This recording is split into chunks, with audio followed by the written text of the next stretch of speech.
Before the Rings of Power, there were the Silmarils.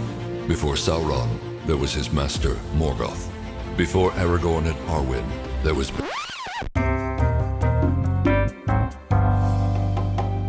Nobody expects the Torque Inquisition. Hey everybody, welcome to the Torque Inquisition, the offshoot of our standard Window on the West podcast, where we're not actually reading the Silmarillion or the Histories of Middle-earth or Leaf by Niggle or any other stories by J.R. Tolkien. We're actually interviewing people that are more interesting than me, than Michael, and then maybe than Dan, but Dan's pretty interesting on his own. Most of the time. Most of the time. Today, we have the pleasure of interviewing Austin Freeman, who is smarter than us. He has a PhD in systematic theology from, let me make sure I get this right, Trinity Evangelical Divinity School. He is currently faculty at Houston Christian University, and what's important to us is, one, he knows Tolkien incredibly well, because he wrote a book called Tolkien Dogmatics, The Theology Through Mythology with the Maker of Middle-earth. And it sounds harder than it reads. So let me just start that out, right? I think it's actually a pretty accessible book, if you know Tolkien in particular. But we're going to jump into that. Before we do, we will have an extended podcast. We will have our infamous confessions from the comfy chair that we will ask Austin at the end of this podcast. And to get that, you can go to theonering.com/patron, where you can get access to our Discord chat. You get the access to the extended podcast. You get access to the message board that we have there. And we do a monthly video chat with our folks. I think it's every third Saturday now. It's officially in the books, so we can do that there. But we want to jump right in, and I want to ask you, Austin, how did you start reading Tolkien? What was it that brought you into that world? Many ages ago. So I was in elementary school. I think I was probably in 4th or 5th grade. And I had a gym teacher, and she just sort of recognized that I had an intellectual curiosity, and she handed me this book called The Hobbit. She said, "Hey, I think you'd like this." And I did like it, lo and behold. And I read it probably 2 grade levels ahead of where we were supposed to be reading it. And read Lord of the Rings, read the Silmarillion, read Unfinished Tales, even read the Tolkien Reader and some of the other stuff. And but I was still a fan. I was just sort of a casual fan until I finished my master's degree at the University of Edinboro. And I was transitioning into doctoral work, and I started thinking about Tolkien's theology of evil.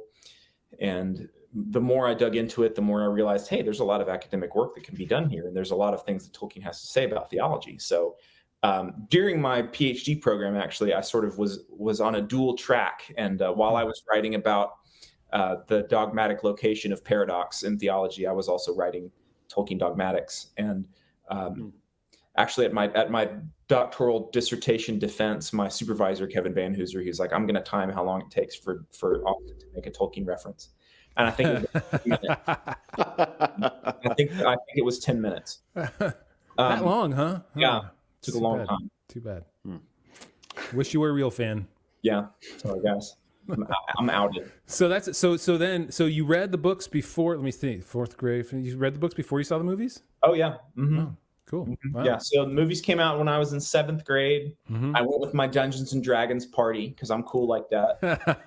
And yeah, like I was able to get the images in my head, like unadulterated by the Peter Jackson sort of lens. And I mean, they're still my favorite movies, but they live in a different part of my brain. Yeah. Yeah. You know, that's funny because for me, I hated The Fellowship of the Ring when I first saw it because it totally messed up everything that I knew about Tolkien. And it took me like probably till I saw the extended edition a couple of times for me to actually appreciate it as a very quality film. Well, much like in Middle-earth, as it turns out, works on Tolkien just get worse and worse as time goes on. So by the time the Rings of Power comes around, we're looking back at the Hobbit, even the Hobbit movies, which were awful. Hey, there's some great fan edits of the Hobbit out available. Yes. Yeah. Yeah. I think there's a one film edit that actually was pretty good. Yeah, this is true. There were in fact chunks of the Hobbit that I liked, and I saw the edit, and I approved. That brings me to my first question, actually, which was when I read the book, I think I might have been expecting something different, which was, so Austin, are you really a theologian, or are you just an historian in theologian's clothing?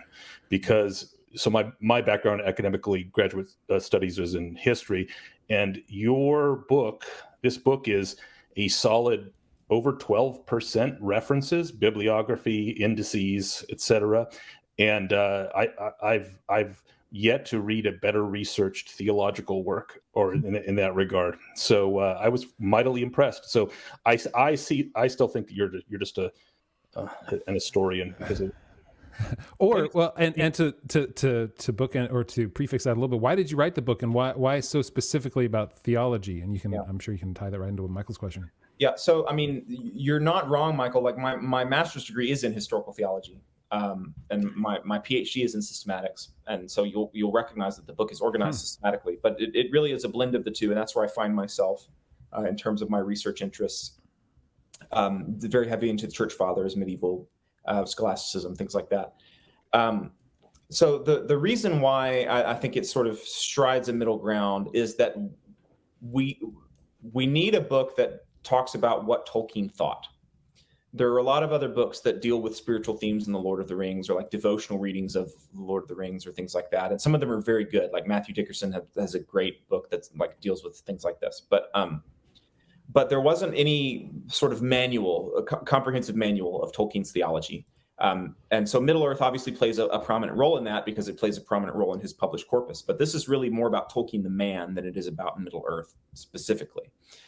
And so the Tolkien Dogmatics is heavily historically researched because I want to present what Tolkien thought. I myself am not a Roman Catholic. There's things in the book that I don't personally disagree or that I don't personally agree with, but I'm trying to give an accurate, well-presented overview of what Tolkien himself thought as a jumping off point to further research. But that being said, there is a gap in Tolkien scholarship of people who are theologically informed to the degree that would be necessary to write something like this.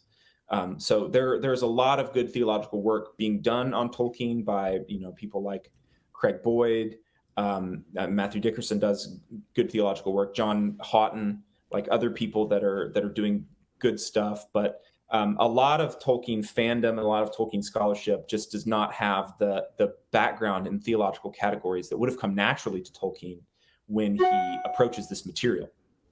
So I felt that I, as a systematic theologian, had the tools to be able to go through the material, organize it, understand it contextually, both in terms of Tolkien's life and in terms of the theological conversation, and sort of present it in an hopefully easily digestible format for other people that did not have the time, the energy, or the privilege to be able to study theology to the extent that I did.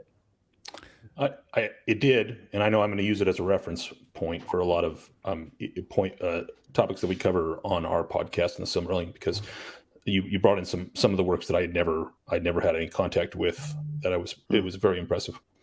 Thank you. Yeah, it's interesting that you say there are good people doing work on theology and Tolkien, because I think most of us are especially now with what the Tolkien Society has become, experience bad approach to analysis of Tolkien. And I like how you started this, because I think what people think when you say you're going to take a theological approach to Tolkien is like, okay, so Frodo is, or Aragorn is Jesus and Galadriel is Mary. Like they try and they create an analogy between characters and they almost make it an allegory. But like what you wrote right in the beginning, I think it's in your prologue, your intro, where you wrote, we should look for Christian theology not in the explicit elements of the tales, after all they're set in a pre-Christian world, but in the deep structure of the story and its metaphysics, ethics, and in the shape of its plot. And so that's what I think makes at least as a whole your book interesting, is that it's not a search for hints and for clues and for like, okay, Tolkien meant this and Tolkien meant that, but you can see how Tolkien's whole life shaped Middle-earth, and how it even as he progressed, how I think you wrote how Galadriel changed to Tolkien through, especially like up until he died. But maybe talk a little bit about that, about how you do approach it as from a holistic view, rather than just, okay, because Tolkien was Catholic, then now Galadriel is Mary. Yeah, he's a much more sophisticated thinker than that, and I don't think he gets enough credit as a sort of universal synthetic Renaissance man and master of many domains. I try to separate in the book so that there's my voice doesn't really come into the book. I've had some people offer criticisms online that says, how does Freeman distinguish between what Tolkien says and what he thinks? And I say in the Prolegomena, I'm not really putting in what I think.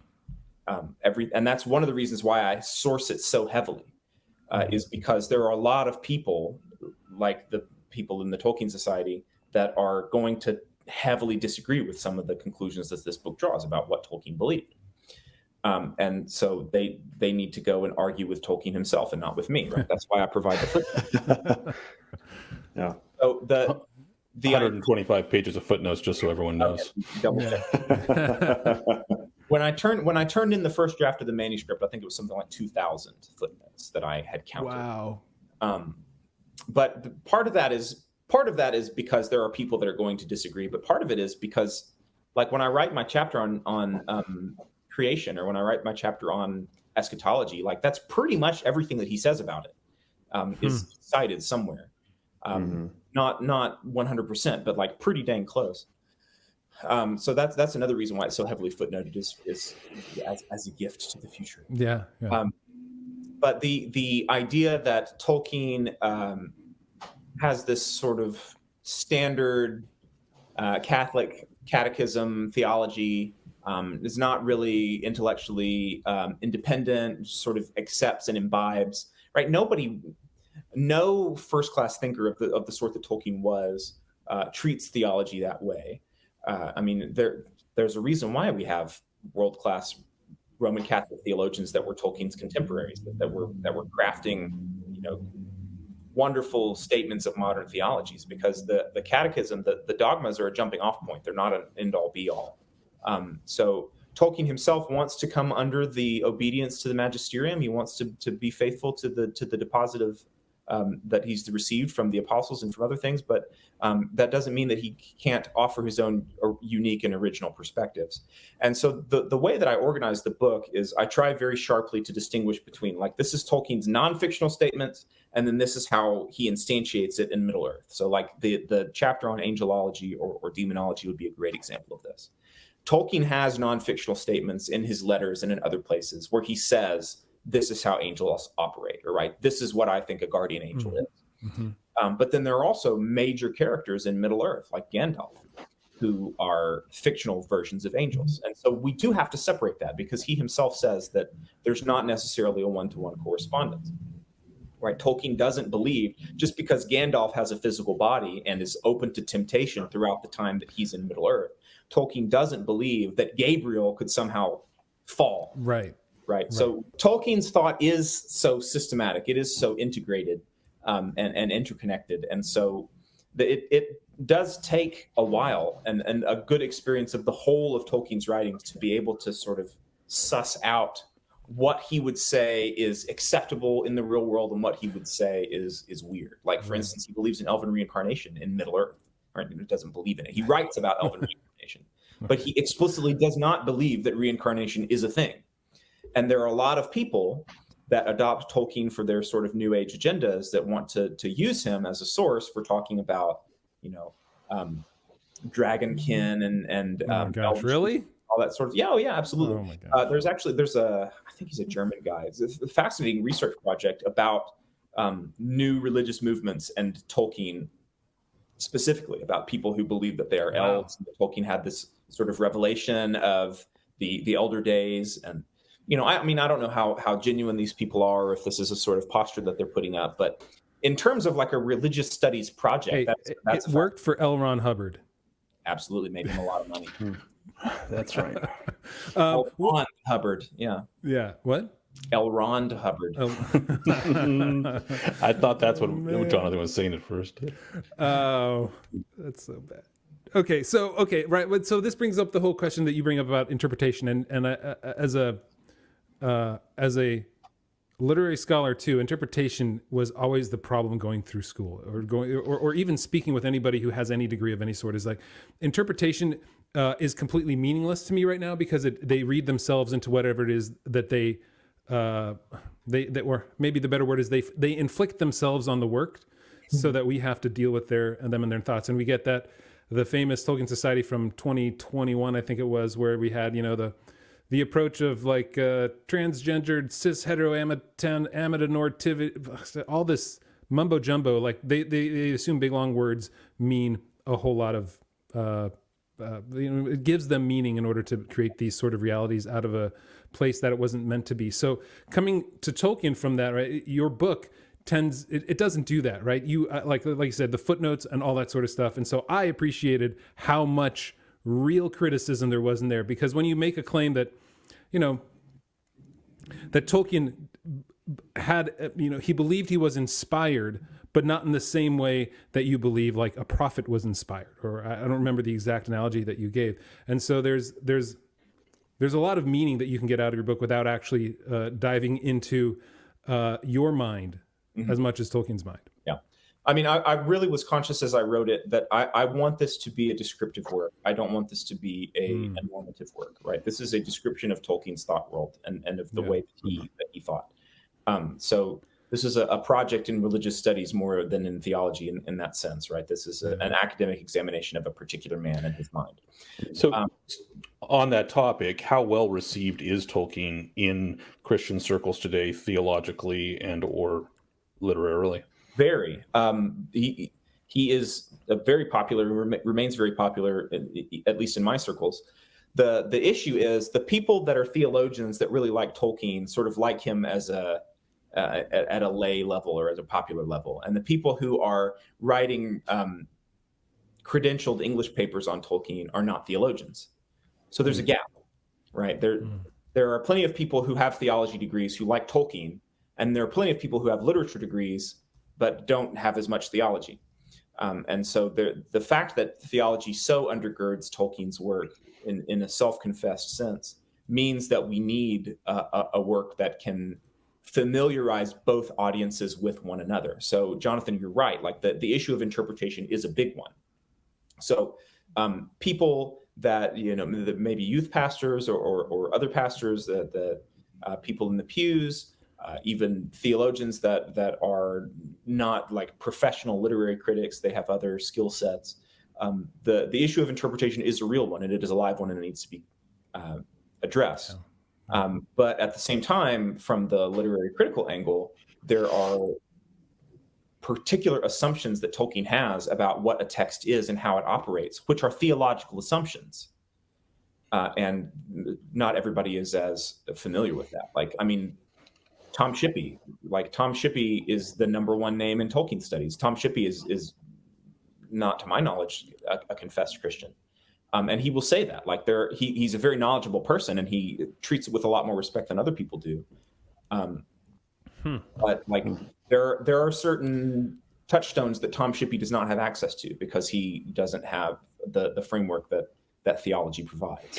I think it's well put. When I was in England for my master's in 2000, and much to the chagrin of the British literati at that time, Tolkien was voted the best fictional work of the 20th century, and I remember the backlash and all the papers and people up the good and the great up in arms about this fact.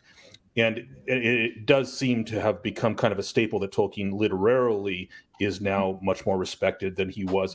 I remember, my in-laws' view, they grew up in the 60s, of Tolkien was sort of frivolous fantasy. I grew up in the 80s, so I remember very clearly the whole association of Tolkien with sort of the satanic panic thing. I was also a D&D player as well, so I got the other end of that stick.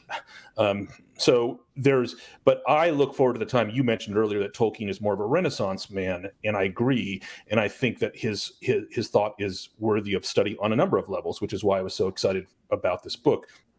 I, for example, look forward to the day you touch on it when folks can examine aspects of Tolkien, such as, for example, his views on what incarnation could possibly mean for an angelic being, and by extension for Christ. He would, of course, I don't think he would be so bold as to claim that this is a theological treatise of any kind, but his insights, I think, are something very interesting, fascinating even, and so I love the fact that you touched on that aspect of and I was dearly hoping as well that you weren't having watched, I don't know if you watched Rings of Power, but if you didn't, there was one aspect of Meteor Man, as they called him, which the not unknown Gandalf. Ishtari, not Gandalf. Yeah, definitely. Where there were actually 2 points in your book where you referenced the fact that that Tolkien was maybe more than 2, maybe 3, but where Tolkien had said that the Istari had to relearn things when they were incarnated. And I wondered if actually, I always made the joke in our podcast, there was one good writer on the team of the Rings of Power that every once in a while in some episodes, like a line would come through or a concept come through. I'm like, that person actually understands Tolkien. Yeah. All right. So I didn't know if I'm hoping you don't think that justifies Meteor Man, but regardless, I did enjoy very much the elements of your book, which touched on Tolkien's use of the imaginary work as a doorway to the theological. This happens in philosophy all the time, right? Like modern philosophy lives in the realm of the thought experiment. That's right. Right. And so that's what fiction is. Fiction is just a sustained thought experiment. It is a what if that allows us to tease out our intuitions about different states of the world. So what if there were other conscious, sentient, ensouled beings other than humankind? Like what would that mean on a theological, metaphysical level? That's what fantasy is. That's why fantasy is so impactful, because it is the wildest, most expansive form of thought experiment that you can have. And I think that's why a lot of people in the theology disciplines are so accepting of it and are so open to it, because that's how they think. Right, theology and philosophy, like we're okay with the sort of what if scenarios, where ironically people in the English departments are much more concerned with like the socio-political, economic, the historical materialist, more or less, concerns of the text. They're trying to get behind the text to the facts, and it seems like theology and philosophy people are doing it the other way around. But the issue of interpretation of texts is a big one. And so like my PhD supervisor was Kevin Van Hooser. He's sort of like the doyen of theological interpretation right now. And for those of you guys that are not familiar with Kevin Van Hooser that are listening, he has numerous works. He's very prolific. But I say in the Prolegomena that my method of hermeneutics is basically just like Van Hooser's method. And so what he's very good at is not just dismissing modern literary critical theories wholesale. So like the death of the author is not the devil, right? There are really good insights that we get from modern literary criticism, even from people like Derrida or Ricoeur or other folks like this, that are really useful in our understanding of of what we do when we read. And I'm conscious of that. I'm not just trying to shunt Tolkien back into an uncritical pre-modern mold. What I want to do is say that for Tolkien, what he thinks that he is doing is basically saying that the author's interpretation is the most important factor. Now, Tolkien himself acknowledges the importance of the community's response to a work. Tolkien himself acknowledges the contextual nature of any text. He also believes that there are things that are not true about the work because that's not what he meant, right? Like when somebody says, oh, Tom Bombadil is Yahweh. He says, no, that's not right. I really liked it when Tolkien had thoughts about the American hippie culture in the 70s that was kind of appropriating Lord of the Rings. You know, that's really like the death of the author right there. It's like, oh, Frodo's ours. It's our message. And Tolkien's like, no, you're just a bunch of hippies. Yeah. Yeah. Go ahead, Michael. Oh, I was gonna mention a couple things. One was, was it just the study of Tolkien of the text as you were doing research for the book, or was it something that you had thought about before or written on before? The catch that you had about the 3 kinds of sin that Tolkien focuses on, or tools of the enemy, which everyone talks about: deceit, domination first and foremost, because it's central, but then deceit as a tool, But your catch about idolatry, I thought was fascinating and awesome, because it is absolutely true. And theologically speaking, of course, you're looking at the theology of the thing. It turns out the first commandment is the first, and so it was especially appropriate. Was that something that you had thought of before, or did you just catch that as you were studying? No, that was something that arose based on the research. Like, there were several points in the book that I sort of, when I started compiling these things based on their subject matter and reading through them and sort of formulating how they all fit together, that was one that I was like, oh wow, this is a big deal. That's very cool. That's the most fun with the research in my experience, limited experience. But there's one moment which I've not heard anybody else talk about, where he sort of goes into a flashback about the first time Gollum meets Shelob, and worship, and it says he worships her. Yep. Like, he bows down and worships her, and nobody has ever, I've never heard anybody even cite that passage. And it's one of 3 times that worship is directly mentioned in Lord of the Rings. Yeah. When we're talking about interpretation and how fantasy is sort of the ultimate, I don't know, how did you put it? Fantasy is the ultimate, ultimate thought experience, which in a sense means it's the ultimate form of subcreation, in a way. And the one quote that stood out for me from the entire book was how you took subcreation and you made it completely accessible. You defined it for everybody in a way. And you wrote this: the goal of subcreation is art rather than power, which is ultimately the same as a domination and tyrannical reformation of God's good world. Though the Valar, for example, are powerful sub-creators assisting in making ordering reality, they cannot change its fundamental laws. And I think, I've never thought of subcreation as an art rather than power, right? And the way I look at it now, I don't know, to bring it into the modern perspective, back into a little bit of interpretation, is that when the goal of your art is to grab power, you minimize its ability as a subcreative force. Does that make sense? Yep. Right. So that's what happens when you say, like, okay, well, look at the diversity we have, look at the representation we have, look at how we're using the words okay and dude in Tolkien now. I don't know. They're using dude. They're using okay. They used okay, and when I heard that, it was horrible. But yeah, so I don't know. I don't know if there's more to be said about that in particular, but I just loved how you wrote subcreation is art rather than power. And once you start injecting power into me, like, that was like, okay, then we start diminishing until it's meaningless. Yeah. Couple things, like this idea that subcreation cannot change the laws of primary creation.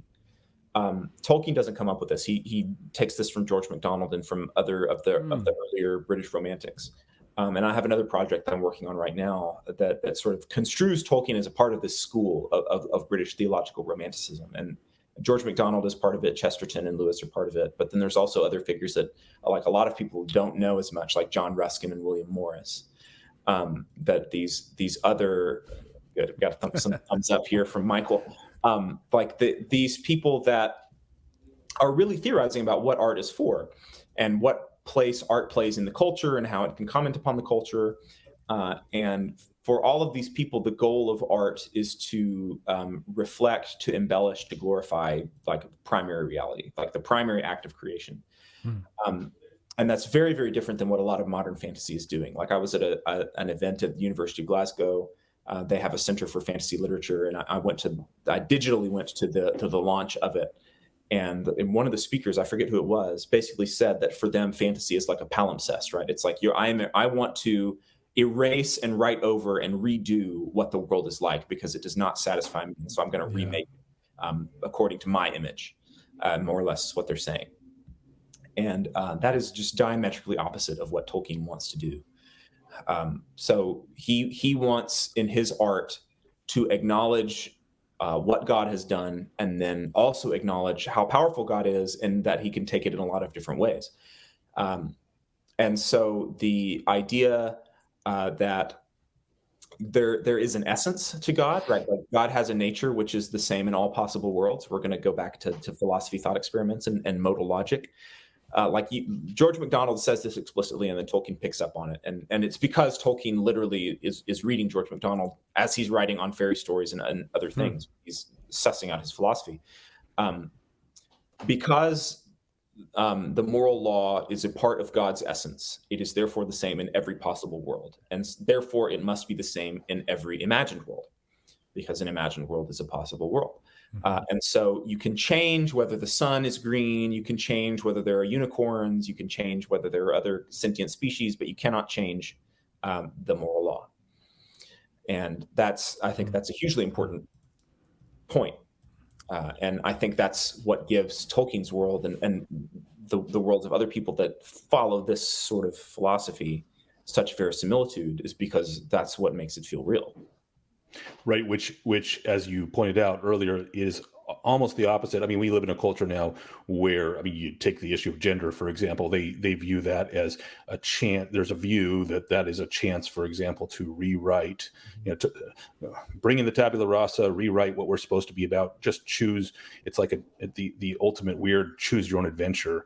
And the view is that fantasy literature falls into that category. And that is, in fact, the opposite of Tolkien. I love what you said at one point in the book, which I don't know how close to an exact quote it was from Tolkien, but you said that he saw that the power of fairy stories was to see things as they truly are, and that to me is fascinating, because one of the things most closely identified with fairy stories, with fantasy literature, as it might nowadays be called, is that folks think of it as separated from the world, that it has, but for Tolkien, it's actually a tool to get in deeper to the deeper realities and reinforce those realities of the world, which are most important. Yeah, fantasy literature is not an other world; it is this world magnified in one particular aspect.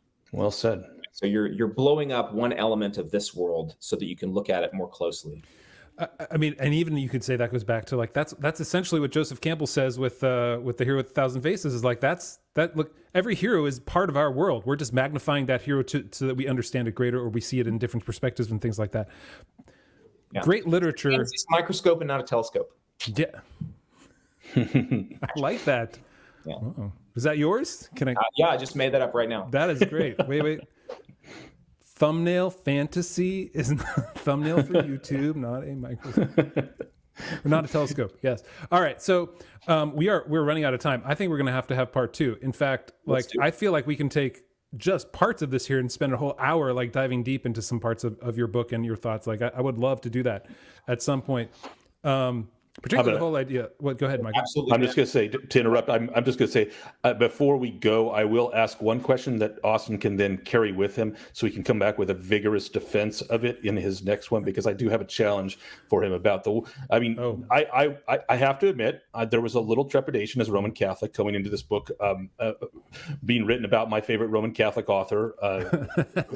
My favorite one that wasn't God himself. Was so, but you delivered. I was very impressed, and your grasp on Catholicism and the some of the theological niceties between and distinctions and the sort of a truer version, spot on. Good. So nothing to do with the Catholicism side, but there was one issue, which after I read it, I thought, really? I read the whole chapter and this didn't appear? And so I thought I'd give you a chance to give an impassioned defense, at least. So maybe we'll do that. We'll say that for the second time. I'll leave you with the question so you don't feel trapped. You want me to give it now, Jonathan? Or do you Sure, give it now. Okay. So I'm not bad mouthing other people that have leveled criticism of the book, but there have not been a lot of criticisms that I have thought, oh, that's right. And this is to be clear, this is not a highly subtle criticism. This is more of a gap, because I read your entire chapter. I've read all the chapters, but I read the whole chapter on Satan and demons, and you give more airtime to the idea that wargs have demons in them than you do to Balrogs. You mentioned Balrogs a couple times, but you got a whole chapter on Satan and demons, and not a paragraph. And these are the demons that, I mean, even Legolas calls it a demon, and it's. So I was like, why on earth you have every other kind of demon in this chapter in his work, but you don't spend any time on Balrogs? So there you go. There's the gap that I see. No, I think that's fair. Well. I'd love to say more about Balrogs. The only thing I would say is that at the beginning of the angel chapter and the beginning of the demon chapter, I have a caveat that these are major characters. The angels and the demons show up throughout the whole corpus. And so in these particular chapters, unlike the chapter on Revelation, for example, or eschatology, I cannot be exhaustive. because there's like it would entail an exposition of like the whole story. Sure. So the idea of Balrogs having bodies kind of gets covered in the angelic incarnation, but I think that you're right. Like there is a lot more to be said about like how does their fall corrupt their assumed bodies, or what. There are some articles that I think I referenced at some point in further reading about like the transmission, the fact that the fallen angels become embodied permanently and then begin to sexually transmit their nature into further generations, which is something that the angels, like the Maiar, don't do, with a couple of very important exceptions. Right. But yeah, that deserves more exploration. Like, so that's okay. So Michael, here you go. Like, this is when I wrote the book. Like, please tell us more about Balrogs. Yeah. All right. Well, maybe we can keep it for a book or a paper later on. Well, like we say, I think your book is about like 500 pages long, or so, with 120 some odd pages of footnotes, and it's and like I said, here's the great thing about it is like it's the way I look at what was I putting it? Oh, as like Baron and Luthien, Christopher Tolkien's Baron and Luthien that he put out is like you don't really. It's not the kind of book you read in a whole setting. You don't have to read it in a whole setting. You can you can read the first part of it and like let it soak in, and maybe find the notes that you like. And I had to try and get through it in a week, which meant I wasn't as thorough as I wanted it to be. But I think it's the kind of book where you can I'm going to take chapter 6 about the fall, read through that, and then each one of those is divided up into like 2 or 3 minute, 2-3-page segments that you can go through and you can like follow easily. So it's not, and it's not written. Sorry, I hate to be so complimentary, Austin. So don't let your head get too big. All right, I'll allow it. I've read a lot of literary criticism that you come out of it going like, what in the hell were they trying to say? The entire book, you have no clue. And in here, I feel like you've divided up into little sections that allow you to swallow it, to chew it, to digest it, and to understand it without the trappings of what's the best word of looking for? Without the trappings of literary vocabulary that make things more obtuse. Yeah. So good job. I like it. Thank you. I appreciate that. That makes me feel good because that's something that I was deliberately trying to do. So there are times where I explain what basic theological terms are because I'm conscious that there are some people that like Tolkien but don't really know very much about theology, and then there are some times where I try to do the opposite. I try to make it's accessible. So it's good to hear that at least for you I succeeded. But yeah, I mean it can be read straight through, but it's meant to also be able to function as a reference work because like as a systematic theologian, like most of the systematic theology is like 3 volumes of 1,000 pages. I'm a professional systematic theologian. I'm not going to sit through and read all of those at one spell and dip in where I need to. Right. So I tried to make that as easy to do as possible. Good. Well, I will put a link to it wherever you want me to, probably Amazon or wherever it's easiest to purchase it from. So for our fans and listeners, the best place to buy it is directly from Lexham Press. That is where you're going to. That is where you're link to it. The best prices, and that is where you're going to get the. Okay. I think the fastest shipments. Do they have a digital copy too? You can get from there. There is a digital version. And then there's also one for Logos Bible Software because it's the same parent company that owns Faith Life. Yep. So you can put that in your Logos library as well. But yeah, there's awesome print and digital copies. Awesome. All right. Well, before we shut it down, any brief questions finally, Dan or Michael, that you want to throw out there?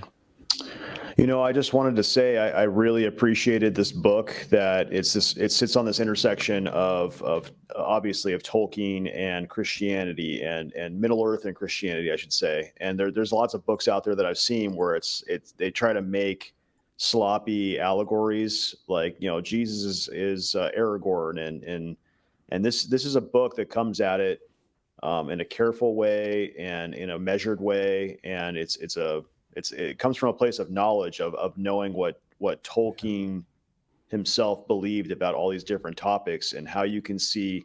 I think this book for me really solidified the idea of there being applications.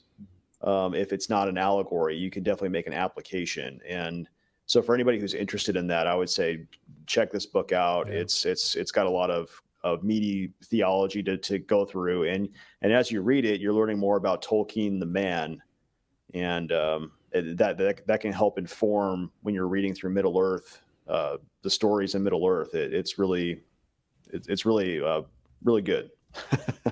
Thank you. Yeah. makes me happy.